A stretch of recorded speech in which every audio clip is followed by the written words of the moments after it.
ശ്രീ വിദ്യാസാഗർ, വേദിയിലും സദസ്സിലും ഇരിക്കുന്ന ബഹുമാന്യരായ ജാഥ അംഗങ്ങളെ, ബഹുമാന്യരായ നേതാക്കളെ, പ്രിയപ്പെട്ട സഹോദരങ്ങളെ, നിങ്ങളിവിടെ നൽകിയ ഈ സ്നേഹനിർഭരമായ സ്വീകരണത്തിൽ ഞാൻ നിറഞ്ഞ മനസ്സോടെ നിങ്ങൾക്ക് നന്ദി പറയുന്നു. ഈ ആവേശം ഇത് കൊടുങ്കാറ്റായി മാറണം. തിരഞ്ഞെടുപ്പെടുത്തും ഈ ജില്ലയിൽ നിന്ന് 5 സീറ്റുകളും ഐക്യ ജനാധിപത്യ മുന്നണിയുടെ പേരിലായിരിക്കണം തിരഞ്ഞെടുപ്പ് കഴിയുമ്പോൾ. ഈ ജില്ലയുടെ സങ്കടങ്ങൾ, ഈ ജില്ലയോടുള്ള അവഗണന, ഞാൻ പറയും, ഇന്ന് രാവിലെ ഞങ്ങൾ 1.5 മണിക്കൂറോളം വിവിധ സംഘടനകളുമായി ചർച്ച ചെയ്തു. ഈ കേരളത്തിലെ 14 ജില്ലകളിലും ഏറ്റവും കൂടുതൽ അവഗണന നേരിടുന്ന ജില്ല, 1ാമത്തെ ജില്ല കാസർഗോഡാണ്. അതുകൊണ്ട് ഞാൻ നിങ്ങൾക്കൊരു വാക്ക് തരുന്നു. ഐക്യ ജനാധിപത്യ മുന്നണി അധികാരത്തിലേക്ക് തിരിച്ചു വരുമ്പോൾ ഈ 14 ജില്ലകളിലും ആദ്യത്തെ പരിഗണന കൊടുക്കുന്ന ജില്ല കാസർഗോഡായിരിക്കും. ഞാനിനിയിപ്പോൾ അങ്ങോട്ടൊക്കെ പോവാണ്.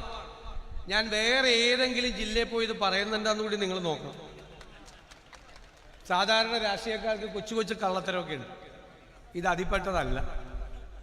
ഇത് ഈ ജില്ലയോടുള്ള അവഗണന മനസ്സിലാക്കിയ ഒരു ജനപ്രതിനിധി എന്നുള്ള നിലയിൽ നിങ്ങളോടുള്ള വാക്കാണ്. എൻ്റെ ജില്ലയ്ക്ക് പോലും അല്ല 1ാമത്തെ പരിഗണന, കാസർഗോഡ് ജില്ലയ്ക്ക്. ഇവിടുത്തെ എൻഡോസൾഫാൻ ദുരിതബാധിതരെ എത്ര ക്രൂരമായിട്ടാണ് അവരോട് ഈ സർക്കാർ പെരുമാറിയത്. 2017 സർക്കാർ തന്നെ കണ്ടെത്തിയ ആളുകളിൽ ഇനിയും 1031 പേർക്ക് ഒരു ആനുകൂല്യം കൊടുത്തിട്ടില്ല, അവർ ലിസ്റ്റിൽപ്പെടുത്തിയിട്ടില്ല. ആ കുടുംബങ്ങൾ അനുഭവിക്കുന്ന വേദനയും യാതനയും എന്താണ്? 2017 ശേഷം രോഗികളായവരുടെ നിര 22,000-ഓളം അപേക്ഷകൾ കെട്ടിക്കിടക്കുകയാണ്. ആ യോഗം പോലും ചേരുന്നില്ല. എല്ലാ 2 മാസവും യോഗം ചേരണമെന്നുണ്ട്. ആ യോഗം പോലും വർഷങ്ങളായി ചേരുന്നില്ല. ആ അവഗണനയ്ക്ക് പരിഹാരമുണ്ടാക്കും. ഇവിടെ ഒരു മെഡിക്കൽ കോളേജ് ഉമ്മൻചാണ്ടി സർക്കാരിന്റെ കാലത്താണ് എല്ലാ ജില്ലകളിലും മെഡിക്കൽ കോളേജ് തുടങ്ങാൻ തീരുമാനിച്ചത്. 10 വർഷമായി ഈ മെഡിക്കൽ കോളേജിന്റെ സ്ഥിതി എന്താ? സാധാരണ താലൂക്ക് ആശുപത്രിയിൽ നിന്നും ജില്ലാ ആശുപത്രിയിൽ നിന്നുമാണ് രോഗികളെ മെഡിക്കൽ കോളേജിലേക്ക് റെഫർ ചെയ്യുന്നത്, അല്ലേ? കൂടുതൽ വിദഗ്ധമായ ചികിത്സയ്ക്ക്. പക്ഷെ കാസർഗോഡ് മെഡിക്കൽ കോളേജിൽ നിന്ന് രോഗികളെ റെഫർ ചെയ്യുന്നത് താലൂക്ക് ആശുപത്രിയിലേക്ക്, ജില്ലാ ആശുപത്രിയിലേക്ക്. റിവേഴ്സാണ് റെഫറൻസ്. എവിടെയെങ്കിലും കേട്ടിട്ടുണ്ടോ ഇത്? കാരണം അവിടെ OP മാത്രമേ ഉള്ളൂ. കാസർഗോഡ് മെഡിക്കൽ കോളേജിലെ കുട്ടികൾ മെഡിക്കൽ പഠനം നടത്തുന്നത് താലൂക്ക് ആശുപത്രിയിലാണ്. ഈ ജില്ലയിലെ പാവങ്ങളുടെ സ്ഥിതി എന്താ? സാധാരണക്കാരായ മനുഷ്യരുടെ എത്ര പേരാണ് ഈ നമ്മുടെ മഹാമാരിയുടെ കാലത്ത് മരണമടഞ്ഞത്? കൃത്യമായ ചികിത്സ കിട്ടാത്തത് കൊണ്ട്. ആ ആരോഗ്യ പ്രശ്നങ്ങൾക്ക് ശാശ്വതമായ പരിഹാരം ഉണ്ടാകും, ഒരു സംശയവും വേണ്ട. വിവിധ ഡിപ്പാർട്ട്മെന്റുകളുള്ള, എല്ലാ ഡിപ്പാർട്ട്മെന്റുകളുമുള്ള ഏറ്റവും മികച്ച മെഡിക്കൽ കോളേജ്, അതിനനുബന്ധമായ ആരോഗ്യ സൗകര്യങ്ങളും, ഒരാൾക്ക് പോലും മംഗലാപുരത്ത് പോയി ചികിത്സ നേടേണ്ടാത്ത കാസർഗോഡ് തന്നെ ചികിത്സ ലഭ്യമാക്കും. പ്രഭാകരൻ കമ്മീഷൻ റിപ്പോർട്ടുണ്ട്. ആ റിപ്പോർട്ട് നമ്മുടെ കാലത്ത് വന്നതാണ്. അതിൽ പറയുന്ന ശുപാർശകൾ കാലാനുസൃതമായി നടപ്പാക്കാൻ UDF മുൻപന്തിയിൽ ഉണ്ടാകും. സമയബന്ധിതമായി ഓരോ പദ്ധതിയും സമയം പ്രഖ്യാപിച്ച് നമ്മളിവിടെ പൂർത്തിയാക്കും. ഈ ജില്ലയിൽ അടയ്ക്ക കൃഷിക്കാർ കഷ്ടത്തിലാണ്. എത്ര പേരുടെ ജീവിതമാർഗം ഇല്ലാതായി. മഞ്ഞളിപ്പ് രോഗം ഉൾപ്പെടെയുള്ള രോഗങ്ങളാണ്. പരിഹാരമില്ല, തിരിഞ്ഞു നോക്കാൻ ആളില്ല. കാർഷിക മേഖലയിൽ വന്യജീവി ആക്രമണമാണ്. ചെറുവിരൽ അനക്കുന്നില്ല സർക്കാർ. UDF സർക്കാർ വരുമ്പോൾ പരമ്പരാഗതമായ രീതികളും ആധുനികമായ സങ്കേതങ്ങളും ഉപയോഗിച്ച് വന്യജീവി ആക്രമണത്തിൽ നിന്ന് പാവപ്പെട്ട കർഷകരെയും ജനങ്ങളെയും രക്ഷപ്പെടുത്തും. കാർഷിക മേഖലയിൽ അതിശക്തമായ ഇടപെടൽ നടത്തും. തളർന്നുപോയ കാർഷിക മേഖലയെ പുനരുജ്ജീവിപ്പിക്കും. കേരളം മുഴുവൻ. ഞാൻ പറഞ്ഞല്ലോ, ഞങ്ങൾക്ക് വ്യക്തമായ പരിപാടികളുണ്ട്. ആരോഗ്യ കേരളം വെന്റിലേറ്ററിലാണ് എന്ന് UDF പറഞ്ഞെങ്കിൽ ആ വെന്റിലേറ്ററിൽ നിന്ന് ആരോഗ്യ കേരളത്തെ ആരോഗ്യവതിയായി ഉയർത്തെഴുന്നേൽപ്പിച്ച് നടത്തും നമ്മൾ കേരളത്തിൽ. ആരോഗ്യ രംഗത്ത് ലോകരാജ്യങ്ങളിൽ നിന്ന് ആളുകൾ ചികിത്സയ്ക്ക് വരുന്ന ഡെസ്റ്റിനേഷൻ പോയിന്റ് ആക്കി കേരളത്തെ മാറ്റും. ഇവിടെ ചെറുപ്പക്കാരിരിക്കുന്നുണ്ട്, അവര് പുറത്തേക്ക് പോവുകയാണ്. അവര് പുറത്തേക്ക് പോകാതെ അവര് പുറത്തുപോയി പഠിക്കുന്ന കാനഡയിലും ജർമ്മനിയിലും ബ്രിട്ടനിലും അവര് പഠിക്കുന്ന പ്രോഗ്രാമുകൾ കേരളത്തിലുണ്ടാവും. വാക്കാണ്. അവർക്ക് പുറത്തിറങ്ങുമ്പോൾ തൊഴിലവസരങ്ങൾ ഉണ്ടാകും. അതിനു വേണ്ടിയിട്ടുള്ള സമഗ്രമായ ഒരു പദ്ധതി, കേരളം ഇന്നുവരെ അവതരിപ്പിക്കാത്ത സമഗ്രമായ ഒരു പദ്ധതി ഈ യാത്രയുടെ ഇടയിൽ സസ്പെൻസ് കിടക്കട്ടെ, കുറച്ച് സസ്പെൻസ് കിടക്കട്ടെ. ഈ യാത്രയുടെ ഇടയിൽ പ്രഖ്യാപിക്കാൻ പോവുക. കഴിഞ്ഞ 1.5 വർഷക്കാലമായി വിദഗ്ധരായ ആളുകളാണ് അത് തയ്യാറാക്കുന്നത്. ആരോഗ്യ മേഖലയിലും വിദ്യാഭ്യാസ മേഖലയിലും തൊഴിൽ മേഖലകളിലുമെല്ലാം. നമുക്കറിയാം, കഴിഞ്ഞ 10 വർഷമായി ഒരു ഗവൺമെന്റ് ഇവിടെ ഇരിക്കുന്നു. ഇന്നലെ ഞാനൊരു വാർത്ത കണ്ട് ഒരു മലയാളി എന്നുള്ള നിലയിൽ എൻ്റെ ചങ്ക് തകർന്നുപോയി. ഗുണ്ടാ പിരിവ് കൊടുക്കാത്തതിന് ഒരു സ്പായിൽ കയറി ഒരു കാപ്പ കേസിലെ പ്രതിയും 6 പേരും അവിടുത്തെ ഒരു ജീവനക്കാരിയെ കൂട്ടബലാത്സംഗം ചെയ്തു. ഞാൻ ചോദിക്കുന്നു, മിസ്റ്റർ പിണറായി വിജയൻ, നിങ്ങൾ ആഭ്യന്തര വകുപ്പിന്റെ ചുമതല വഹിക്കുമ്പോൾ ഇത് കേരളമാണോ ബീഹാറാണോ അല്ലോ ഏതെങ്കിലും ആഫ്രിക്കൻ രാജ്യമാണോ? ഇത് കേരളത്തിൽ കാപ്പ കേസിലെ പ്രതിയും കൂട്ടരും ഗുണ്ടാ പിരിവ് കൊടുക്കാത്തതിന് ഒരു പാവപ്പെട്ട പെൺകുട്ടിയെ കൂട്ടബലാത്സംഗം ചെയ്ത് അതിന്റെ വീഡിയോ എടുത്തിരിക്കുന്നു. ഇവിടെ ക്രിമിനലുകളെല്ലാം പുറത്താണ്. 51 വെട്ടുവെട്ടി ക്രൂരമായി കൊന്ന ചന്ദ്രശേഖരൻ കേസിലെ പ്രതികൾ ചിലർക്ക് 1000-ലധികം ദിവസമാണ് പരോള് കൊടുത്തത്. എന്ന് വെച്ചാൽ 3 കൊല്ലം പുറത്താണ്. പരോള് കൊടുക്കണമെങ്കിൽ വീട്ടിൽ ആരെങ്കിലും അടുത്ത ബന്ധുക്കൾ മരിക്കണം, ഏറ്റവും അടുത്ത ബന്ധുക്കൾ സീരിയസ് ആവണം. 1000 ദിവസം മരിക്കാനെന്നുള്ള ബന്ധുക്കൾ ഇവർക്ക് ആർക്കും ഇല്ലല്ലോ, കൊടുത്തിരിക്കുകയാണ്. ഇപ്പോ പെരിയ കൊലക്കേസിലെ പ്രതികൾക്ക് കൊടുക്കുകയാണ്, പരോള് കൊടുക്കുകയാണ്. പയ്യന്നൂരിൽ പോലീസിനെ, ഇദ്ദേഹം ആഭ്യന്തരമന്ത്രിയല്ലേ, ഈ മുഖ്യമന്ത്രി പോലീസിനെ സംരക്ഷിക്കേണ്ട ആളല്ലേ, പോലീസിനെ കൊല്ലാൻ സ്റ്റീൽ ബോംബ് എറിഞ്ഞതിന് 20 വർഷം കോടതി ശിക്ഷിച്ചവന് ജയിലിൽ പോയി ആദ്യത്തെ മാസം പരോൾ. പരോളിന് കണ്ടീഷൻ ഉണ്ട്. പക്ഷെ അവൻ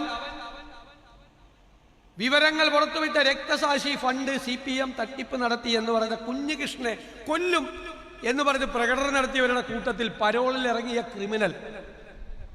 ആലോചിച്ച് നോക്കിയേ, രക്തസാക്ഷി ഫണ്ട് തട്ടിപ്പാണ് CPM. ധനരാജിന്റെ രക്തസാക്ഷി ഫണ്ട് തട്ടിപ്പ് നടത്തി, അഭിമന്യുവിന്റെ രക്തസാക്ഷി ഫണ്ട് തട്ടിപ്പ് നടത്തി, തിരുവനന്തപുരത്ത് വിഷ്ണുവിന്റെ രക്തസാക്ഷി ഫണ്ട് തട്ടിപ്പ് നടത്തി. അവസാനം വിഷ്ണുവിന്റെ ബന്ധുക്കളും കുടുംബവും മുഴുവൻ കോൺഗ്രസിൽ ചേർന്നു. കഴിഞ്ഞ ദിവസം CPMന്റെ രക്തസാക്ഷിയാണ് വിഷ്ണു, RSSകാര് കൊല ചെയ്തതാണ്, അവന്റെ പേരിൽ പിരിവ് നടത്തി അത് അടിച്ചു മാറ്റി. ആ കുടുംബം കോൺഗ്രസിൽ ചേർന്നു, ജ്യേഷ്ഠൻ ഉൾപ്പെടെയുള്ള ആളുകൾ കോൺഗ്രസിൽ ചേർന്നു കഴിഞ്ഞ ദിവസം. അതാണ് ഈ പാർട്ടി. അവര് കേരളത്തെ തകർത്തു തരിപ്പണമാക്കി, സമ്പദ് വ്യവസ്ഥ തകർത്തു. ഞാൻ പറഞ്ഞു, ഖജനാവിൽ പൂച്ച പെറ്റി കിടക്കുകയെന്ന് പറഞ്ഞു. ധനകാര്യമന്ത്രിക്ക് വലിയ വിഷമം കേട്ടപ്പോ. ഞാൻ പറയാൻ കാര്യം എന്താ, ഞാൻ എപ്പോഴും പറയും, പൂച്ച പ്രസവിക്കണം നിങ്ങൾ കണ്ടിട്ടില്ലേ? അവസാനത്തെ 2 ദിവസം പരിഭ്രാന്തിയോടുകൂടി ഓടി നടന്ന് ആരും കയറാത്ത ഒരു മൂലയിൽ, ആരും വരാത്ത ഒരു സ്ഥലത്ത്, ഒരു ആക്ടിവിറ്റിയും നടക്കാത്ത സ്ഥലത്ത് പൂച്ച പ്രസവിക്കും. കേരളത്തിൽ ഇപ്പോൾ പൂച്ചയ്ക്ക് പ്രസവിക്കാൻ പറ്റിയ ഏറ്റവും ബെസ്റ്റ് സ്ഥലം ഏതാ? അത് തന്നെ, ഖജനാവ്. ഒന്നുമില്ല, എന്നിട്ട് വെറുതെ പ്രഖ്യാപനമാണ്, വെറുതെ പ്രഖ്യാപനമാണ്. മന്ത്രിമാരോട് നിങ്ങൾ ചോദിക്കണം, കാസർഗോഡ് പാക്കേജ് പ്രഖ്യാപിച്ചു, വല്ലതും ചെലവാക്കിയോ? തീരപ്രദേശത്ത് ഞാൻ ഞെട്ടിപ്പോയി. 12,000 കോടി രൂപയുടെ പാക്കേജ്. എത്ര രൂപ ചെലവാക്കിയെന്ന് എഴുതി ചോദിച്ചപ്പോ വട്ടപൂജ്യം, ഒരു പൈസ ചെലവാക്കിയിട്ടില്ല. ഇടുക്കിക്ക് പാക്കേജ്, കാസർഗോഡിന് പാക്കേജ്, വയനാടിന് പാക്കേജ്. 5 പൈസ ചെലവാക്കൂല, 5 പൈസ ചെലവാക്കൂല. പൈസ ഇല്ല, ഖജനാവ് കാലിയാക്കി. 6 ലക്ഷം കോടി രൂപയുടെ കടബാധ്യത കേരളത്തിലെ ജനങ്ങളുടെ തലയിൽ കെട്ടിവെച്ചിട്ടാണ് പിണറായി വിജയൻ അടുത്ത മാസം സലാം പറഞ്ഞ് ഇറങ്ങാൻ പോകുന്നത്. അത്രേ ചെയ്യാൻ പറ്റുള്ളൂ, അത്രേ. എല്ലാ രംഗവും തകർത്തു, എല്ലാ രംഗവും, എല്ലാ മേഖലകളും തകർത്തു. എന്നിട്ടിപ്പോ പോണ പോക്കിന് കോടിക്കണക്കിന് രൂപ ചെലവാക്കി എല്ലായിടത്തും സർക്കാർ ചെലവിലും ട്രാൻസ്പോർട്ട് ബസ്സിലും ഒക്കെ ഹോർഡിങ്സും ബോർഡും വെക്കുകയാണ്. ആരുടെ പൈസ? നമ്മുടെ പൈസ, നമ്മുടെ പൈസയാണ്. നമ്മൾ നികുതി കൊടുക്കുന്ന പൈസ പോണ പോക്കിന് പരസ്യം കൊടുക്കുക. ഇതാണ് കേരളത്തിൽ നടക്കുന്നത്. ഈ ദുർഭരണം അവസാനിപ്പിക്കണ്ടേ നമുക്ക്? കേരളത്തിലെ ജനങ്ങൾ കാത്തിരിക്കുകയാണ്. ഇന്ന് UDF വെറും UDF അല്ല, ടീം UDF ആണ്. ടീം UDF 2001 പോലെ 1977 പോലെ സുശക്തമായ ടീം UDF. അതുകൊണ്ടാണ് ഞാൻ പറഞ്ഞത് 100-ലധികം സീറ്റുമായി ഐക്യ ജനാധിപത്യ മുന്നണി ഉജ്ജ്വലമായ തിരിച്ചുവരവ് കേരളത്തിൽ നടത്തും, ഒരു സംശയവും വേണ്ട. ഇവരിപ്പോൾ അവസാന കൈ പരീക്ഷിക്കുന്നത് എന്താണ്? വർഗീയതയാണ്. സംഘപരിവാറും BJPയും വർഗീയത പറയുമ്പോൾ നമുക്ക് അത്ഭുതമില്ല. എന്താ കാര്യം? അവരുടെ പണി ഇത് തന്നെയാണ്. അവരേത് സംസ്ഥാനത്ത് ചെന്നാലും മതവിഭാഗങ്ങളെ തമ്മിലടിപ്പിക്കും, വിദ്വേഷ പ്രചരണം നടത്തും, എന്നിട്ട് അതിൽ നിന്ന് രാഷ്ട്രീയ മുതലെടുപ്പ് നടത്തി ജയിക്കാൻ നോക്കും. കേരളത്തിലെ CPM അതേ പാതയിലാണ്. കഴിഞ്ഞ പാർലമെന്റ് തെരഞ്ഞെടുപ്പ് വരെ പിണറായി വിജയൻ ന്യൂനപക്ഷത്തെക്കുറിച്ച് മാത്രം സംസാരിക്കുള്ളായിരുന്നു, പ്രീണനം. അപ്പൊ അദ്ദേഹം ഗാസയെ കുറിച്ച്, പാലസ്തീനെ കുറിച്ച്, പൗരത്വ രജിസ്റ്ററിനെ കുറിച്ച് ഞാൻ 35 ദിവസം പാർലമെന്റ് തെരഞ്ഞെടുപ്പ് കാലത്ത് അദ്ദേഹത്തിന്റെ പ്രസംഗം എടുത്തു വെച്ചിട്ടുണ്ട്. ഗാസ, പൗരത്വ രജിസ്റ്റർ, ന്യൂനപക്ഷങ്ങൾ, ഇതിനെക്കുറിച്ചാണ് പ്രസംഗിക്കുന്നത്.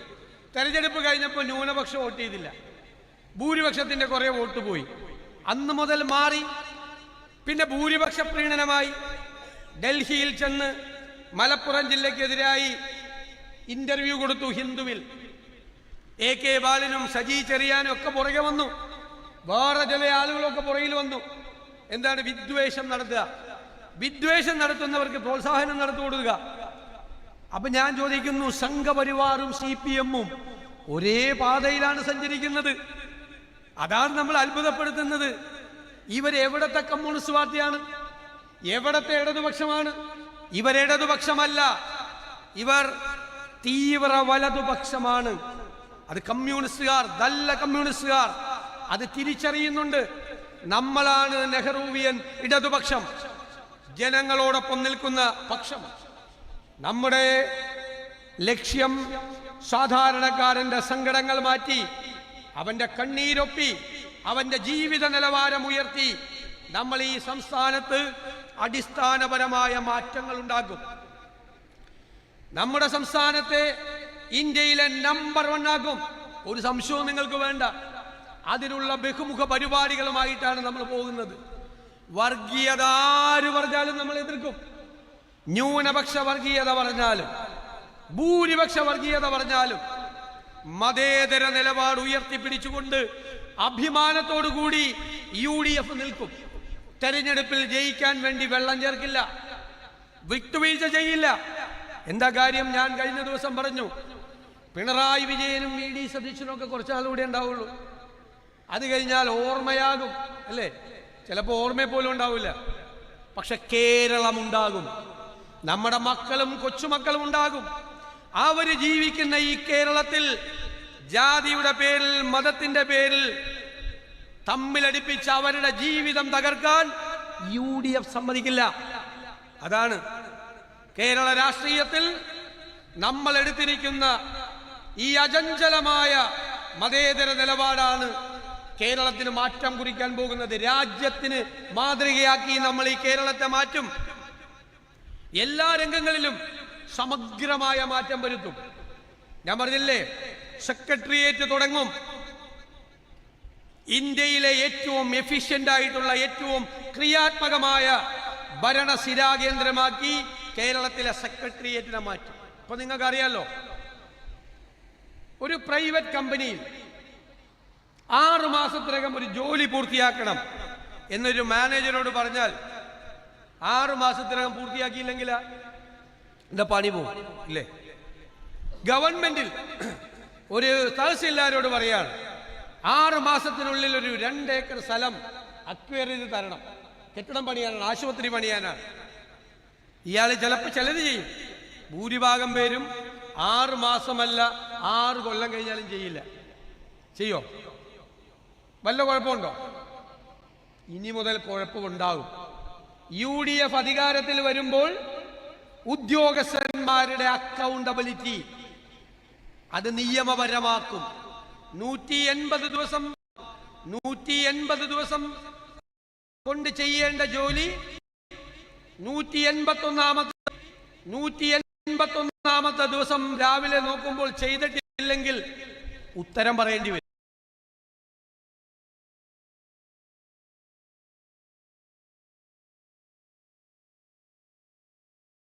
ചെയ്യാത്ത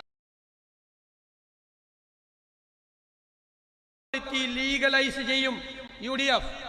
അപ്പൊ എന്താ ഗുണം? 6 മാസം കൊണ്ടെടുക്കേണ്ട സ്ഥലം 3 മാസം കൊണ്ട് എടുത്തു തരും. പ്രൈവറ്റ് കമ്പനിയിൽ നടക്കാമെങ്കിൽ എന്തുകൊണ്ട് ഗവൺമെന്റ് സെക്ടറിൽ നടക്കാൻ പാടില്ല? ഇപ്പോഴത്തെ സ്ഥിതി എന്താ? ഒരു 100 കോടി രൂപയുടെ പ്രോജക്ട് 3 കൊല്ലം കൊണ്ട് പൂർത്തിയാക്കണം. 10 കൊല്ലം കഴിഞ്ഞാലും പൂർത്തിയാക്കില്ല. 10 കൊല്ലം കഴിയുമ്പോൾ 100 കോടി രൂപയുടെ പ്രോജക്റ്റിന് 500 കോടി കൊടുക്കണം. ആരുടെ പൈസ? നിങ്ങളുടെയും എന്റെയും പൈസ, നമ്മൾ നികുതി പണം കൊടുക്കുന്ന പൈസ. അതിന്റെ ലീക്കേജാണ് ഖജനാവിൽ നിന്ന് നടക്കുന്നത്. 3 കൊല്ലത്തെ പദ്ധതി, 100 കോടി രൂപയുടെ പദ്ധതി 3 കൊല്ലത്തിനകം പൂർത്തിയാക്കിയിരിക്കണം. വല്ല നാച്ചുറൽ കലാമിറ്റിയോ ഡിസാസ്റ്ററോ കൊടുങ്കാറ്റോ ചുഴലിക്കാറ്റോ എന്ന് നമുക്ക് നോക്കാം. അല്ലെങ്കിൽ പണി പൂർത്തിയാക്കണം.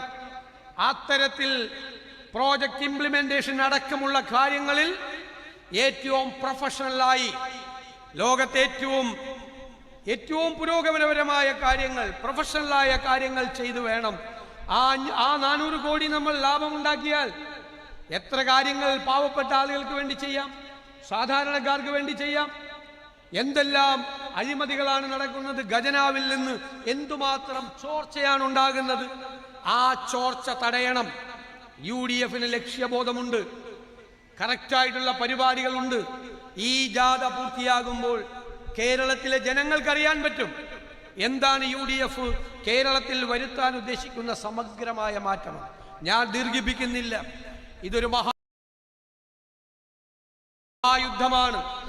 ഈ ദുർഭരണക്കാരെ അധികാരത്തിന്റെ ദണ്ഡഗോപുരങ്ങളിൽ നിന്ന് താഴെ ഇറക്കി ജനാധിപത്യത്തിന്റെ കൊടിക്കൂറ ഉയർത്താൻ നമ്മൾ നടത്തുന്ന പോരാട്ടം, നമ്മൾ നടത്തുന്ന യുദ്ധം, ആ യുദ്ധത്തിലെ മുന്നണി പോരാളികളായി കേരളത്തിൽ നമ്മൾ ഉജ്ജ്വലമായ വിജയം നേടുമ്പോൾ കാസർഗോഡ് ജില്ലയിലും ആ വിജയം ആവർത്തിക്കണം. അത് നിങ്ങൾ ഏറ്റെടുക്കണം എന്ന് ഞാൻ വിനയപൂർവ്വം അഭ്യർത്ഥിച്ചുകൊണ്ട് നിങ്ങൾ നൽകിയ സ്നേഹപൂർവമായ ഈ സ്വീകരണത്തിന് നന്ദി പറഞ്ഞുകൊണ്ട്, പറഞ്ഞ വാക്കുകൾ ഹൃദയത്തിലുണ്ടാകും എന്ന് ഉറപ്പ് നൽകിക്കൊണ്ട് ഞാൻ നിർത്തുന്നു.